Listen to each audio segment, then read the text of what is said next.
अरे बाबा मोर मोहनवा रहले जाने ला जहनवा। हाय हाय जाने ला जहनवा, हाय हाय जाने ला जहनवा।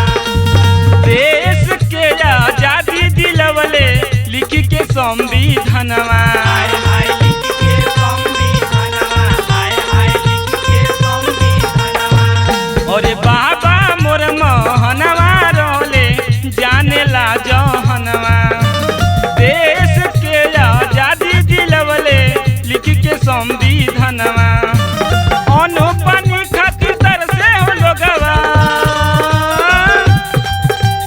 अनु पानी खातिर तरसे हो लोगवा, सबे अपन बन गईले हो।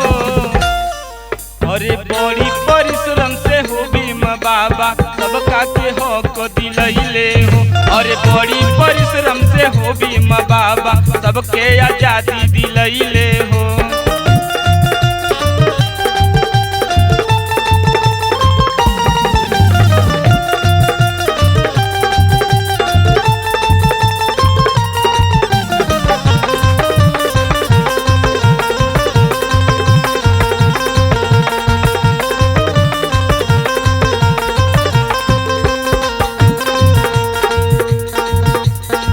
देश विदेश में इनकर नाम गूंज गईल हो। नाम गूंज गईल हो, नाम गूंज गईल हो। बाबा जवन कैले उनका जैसन केहू न भइल हो। केहू ना भइल हो, केहू ना भइल हो। देश विदेश में इनकर नाम गूंज गईल हो। बाबा जवन कैले उनका जैसन केहू न भइल हो। केहू न रहे नैया खेवैया उहे बन गईले हो।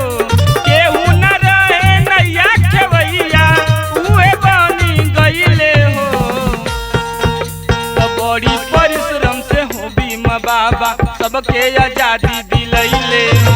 अरे बड़ी परिश्रम से हो भीम बाबा सबका के हक दिलैले हो।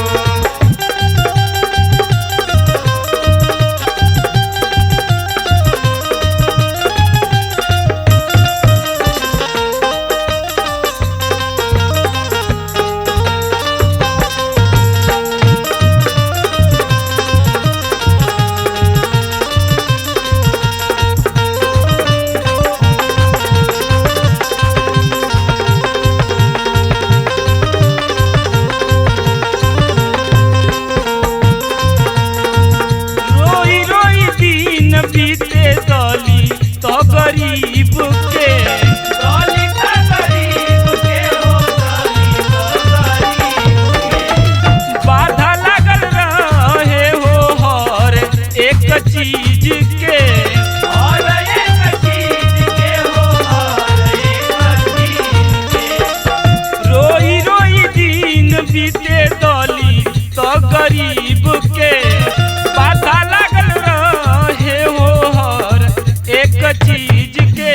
नेकी के राह पर चले खातिर सबके कह गईले हो। नेकी के राह पर चले खातिर सबके कह गईले हो। तो बड़ी परिश्रम से हो भीम बाबा